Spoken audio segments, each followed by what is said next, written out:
नमस्कार. तर इंद्रायणी या मालिकेच्या आजच्या भागात आपण पाहणार आहोत की मोठ्या बाईंनी आदूसाठी देवकरांचं स्थळ आणलेलं असतं आणि आता प्रेमनाथ त्यांना विठुरायाचं दर्शन घेण्यासाठी म्हणून मंदिरात घेऊन जातो.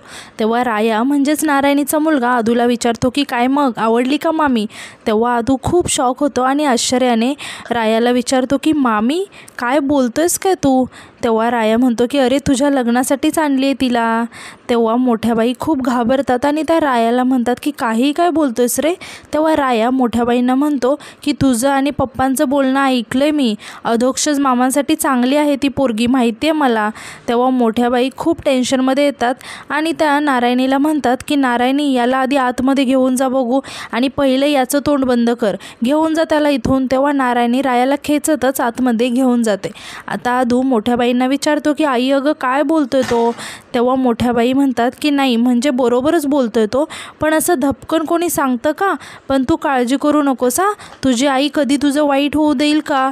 तेव्हा आदू खूप टेन्शनमध्ये येतो आणि म्हणतो की आई अगं पण. तेव्हा मोठ्या बाई आदूला थांबवतात आणि म्हणतात की नाही ना, तू फक्त मम म्हणायचं, बाकीचं मी सगळं बघून घेईन, मी जरा आलेच असं म्हणून त्या तिथून निघून जातात.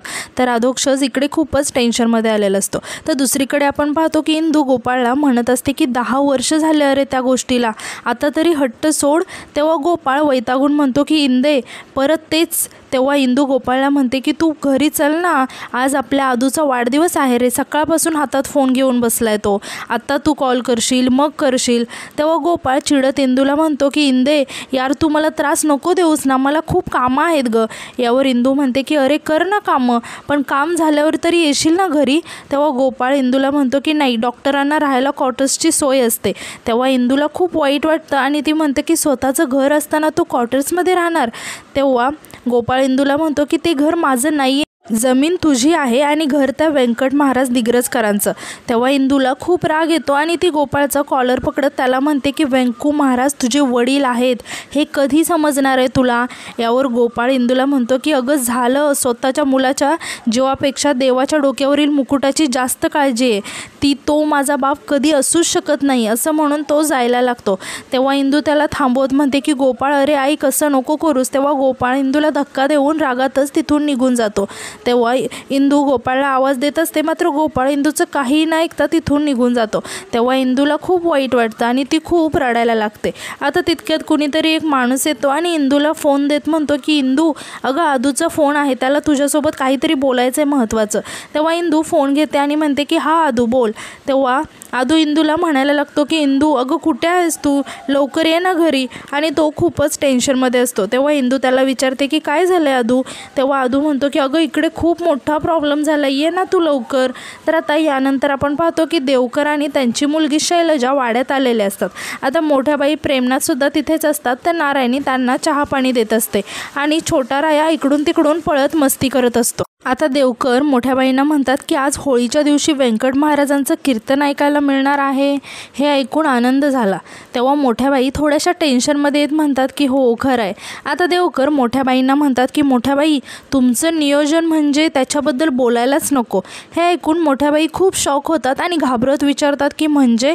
तेव्हा देवकर सांगतात की अहो म्हणजे 2 महिन्यापूर्वी तुम्ही जो कीर्तनाचा महोत्सव केला ना, अख्ख्या तालुक्यात त्याची चर्चा आहे. हे ऐकून मोठ्या बाईंना जरा बरं वाटतं आणि त्या खुश होऊन हसायला लागतात आणि म्हणतात की हो अहो गोविंद महाराज दिग्रजकर यांची थोरली सून आहे मी, परमार्थाशिवाय मला दुसरं काही सुचतच नाही, पण असे मोठे मोठे उत्सव करायचे म्हटल्यावर नियोजन हे नीट करावंच लागतं. यावर प्रेमनाथ म्हणतो की हो आणि आमच्या सन्माननीय सासूबाईंचं काम म्हटल्यावर एकदम डिसिप्लिन, म्हणजे जे ठरवलं ना ते करायचंच. तेव्हा देवकर म्हणतात की हो कर्तबगार तर आहेतच त्या, आणि मुख्य म्हणजे गर्दी जमवायचं कसं हे त्यांना बरोबर माहिती आहे आणि अशी माणसं आमच्या राजकारण्यांसाठी खूप आवश्यक असतात. आणि त्या मोठ्या बाईंना म्हणतात की तुम्ही स्वतःला खूप मेंटेन केले बरं का, आणि म्हणूनच म्हणतोय की तुम्ही राजकारणात या.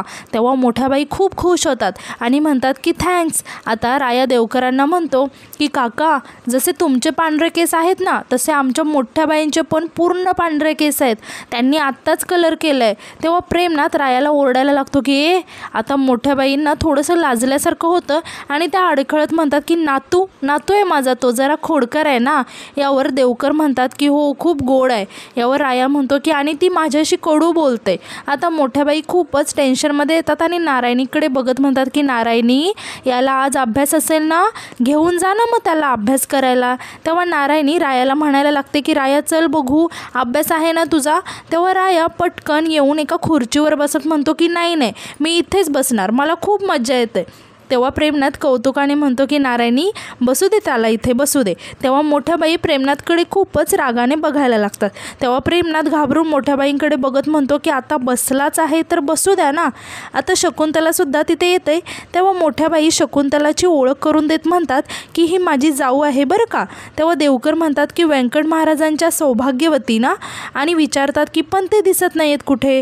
तेव्हा राया मध्येच म्हणतो की आजोबा ना अधोक्षज मामांच्या शेतात राबतायत. तेव्हा देवकर आणि त्यांची मुलगी शैलजा खूप शॉक होतात आणि रायाकडे बघायला लागतात. तर इकडे मोठ्या बाई खूपच घाबरलेल्या असतात आणि देवकरांना सांगायला लागतात की राबतात म्हणजे मार्गदर्शन, आणि म्हणतात की त्यांना शेतीतलं इतकं कळतं ना, त्याला मार्गदर्शन करत असतात. आणि थोडंसं इमोशनल होण्याचं नाटक करत म्हणतात की आता आमच्या अधोक्षजला त्यांचाच तेवढा आधार आहे आणि म्हणूनच तर ते कीर्तन करणार आहेत ना होळीचं माझ्या अधोक्षजसाठी. आणि पटकन त्या विषय बदलत शैलजाला म्हणतात की शैलजा स्वयंपाक चांगला करतेस म्हणे तू, आणि म्हणतात की आता सांग बघू आमच्या शकुंतलेने पोहे कसे केले ते. तेव्हा शकुंतला देवकरांना म्हणते की घ्या ना पोहे. तेव्हा देवकर साहेब म्हणतात की अहो घ्यायला काही हरकत नाही, पण अधोक्षज महाराज कुठे दिसत नाही आहेत आणि ते नाही येत तर असे कसे पोहे खाणार. तेव्हा मोठ्या बाई थोड्याशा टेन्शनमध्ये येतात आणि इकडे तिकडे बघायला लागतात. आता प्रेमनाथ मोठ्या बाईंना म्हणतो की सासूबाई मी बघून येऊ का पटकन. तेव्हा मोठ्या बाई म्हणतात की नाही नको, इथेच असेल तो, मी घेऊन येते त्या. असं म्हणून त्या जायला लागतात आणि जाता जाता नारायणीला हळूच म्हणतात की मी अधोक्षजला घेऊन येते, पण तू तुझ्या त्या पोराकडे लक्ष दे आणि त्याच्या तोंडामध्ये एक मोठा लाडू कोंब, तोंड हल्लं नाही पाहिजे त्याचं.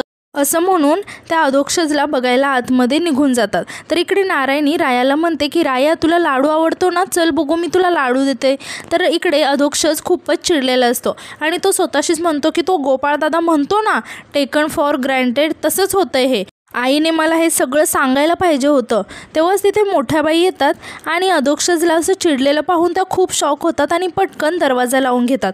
तेव्हा आता दरवाजाचा आवाज ऐकून अधोक्षज मोठ्या बाईंकडे बघायला लागतो.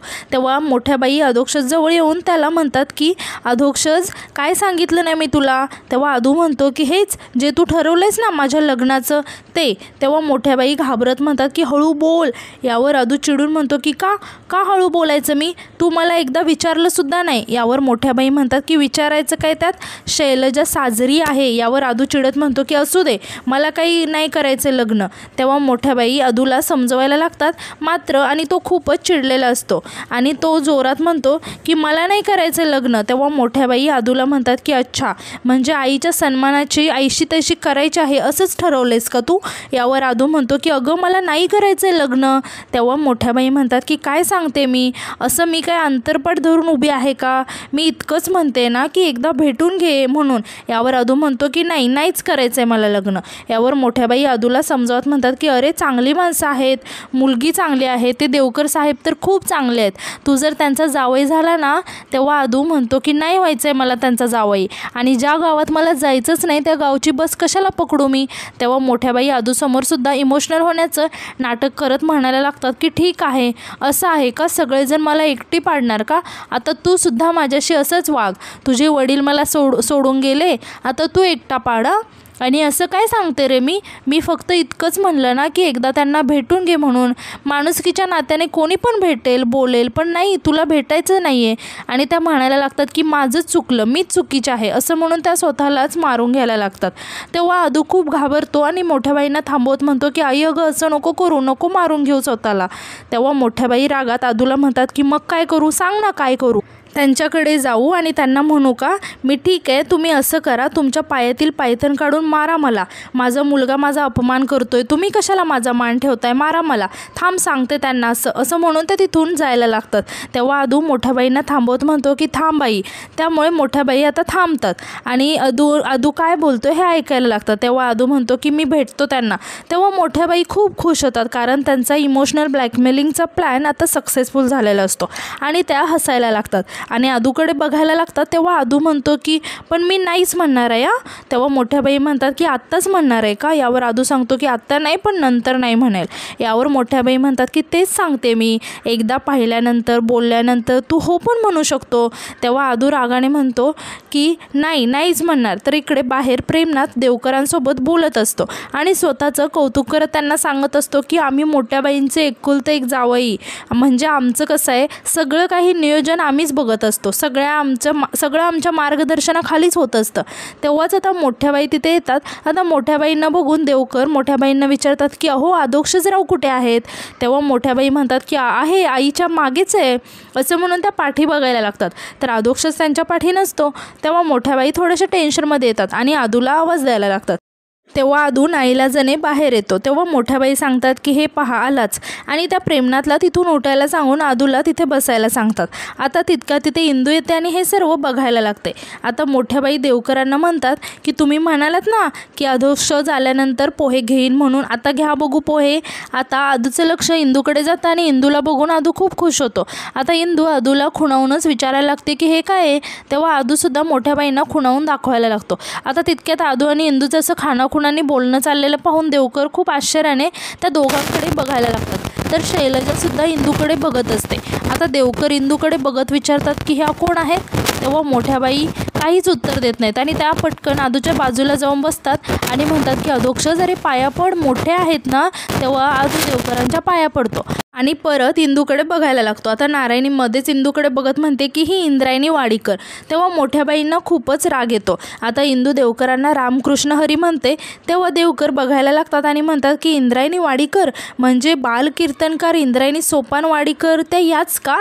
अरे वा, काय नाव झालं होतं यांचं. यांच्या लहानपणी यांचं कीर्तन ऐकण्याचा योगसुद्धा आला होता. काय सुंदर कीर्तन करायच्या, काय तो आवाज, काय ते निरूपण. आणि ते इंदूला विचारतात की अजूनही कीर्तन करता का हो तुम्ही. तेव्हा इंदू सांगते की नाही आता नाही करत, पण व्यंकू महाराजांच्या साथीला उभी राहते. यावर देवकर म्हणतात की अहो एवढं मोठं नाव झालंय, करत जा की कीर्तन, नाव राखलं पाहिजे ना. आता मोठ्या बाईंना इंदूचं असं कौतुक केलेलं पाहून खूपच राग येत असतो आणि त्यामध्येच म्हणतात की कसं आहे ना देवकर साहेब, लहानपणी तर कुणीही हातपाय मारत असतं तेव्हा त्याचं कौतुकच होतं, पण मोठ्यापणी जेव्हा तुम्ही खरं पाण्यात उतरता ना तेव्हा कळतं की तुम्ही किती पाण्यात आहात ते. असं म्हणून त्या हसायला लागतात आणि त्या सांगायला लागतात की आता आमच्या व्यंकट भाऊजी सोबत असतात त्या साथीला पण बाकी काही नाही आहे, पण खरा गुणी कोण आहे म्हणाल ना तर आमचा अधोक्षज आहे. आधुनिक शेती करतो तो आणि अख्खा कारभार सांभाळतो मंदिराचा. आषाढी कार्तिकी सगळी मॅनेजमेंट ना याच्याकडेच असते. तेव्हा देवकर साहेब म्हणतात की शेतकरी असेल तर जग वाचेल, नाही तर आम्ही आणि जनतेने खायचं तरी काय.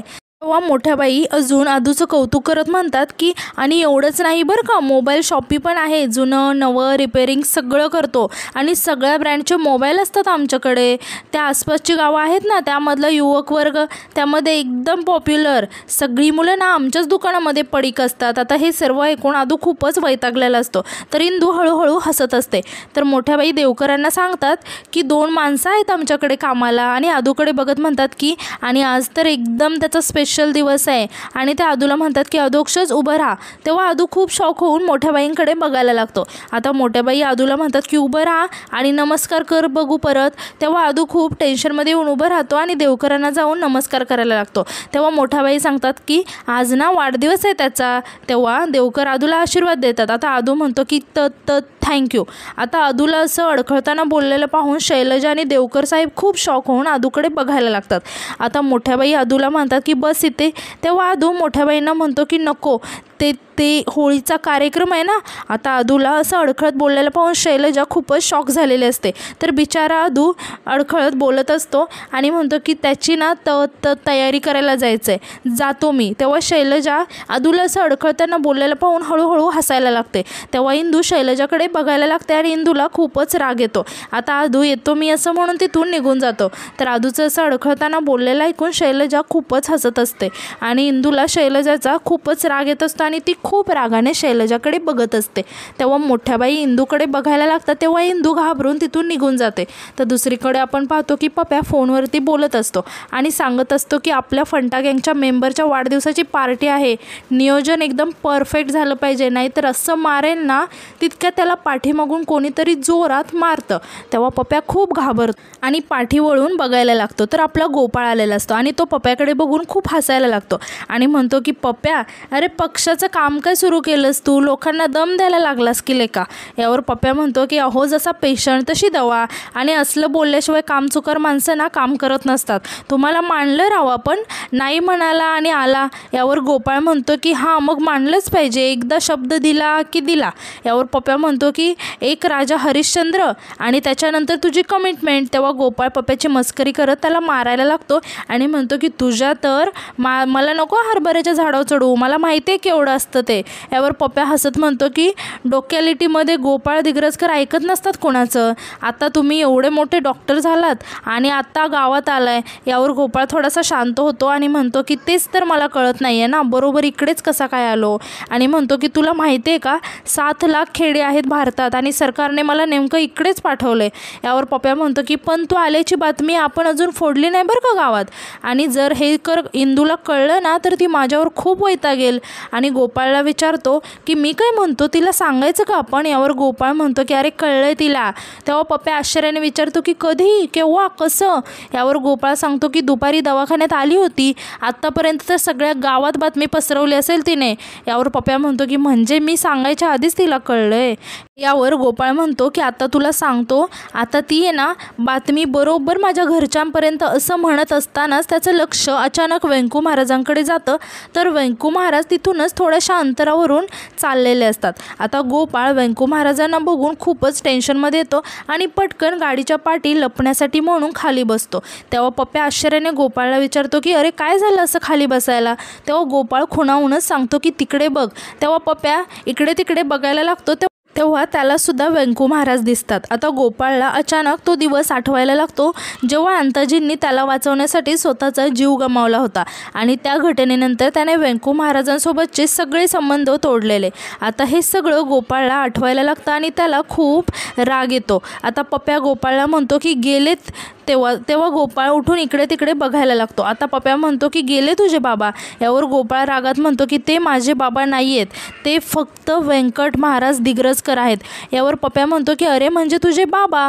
यावर गोपाळ रागाने पप्याला म्हणतो की ते व्यंकट दिग्रजकर आहेत, माझे बाबा नाही आहेत, समजलं का. आणि तो खूपच रागात असतो. आणि आजचा भाग इथेच संपतो. धन्यवाद.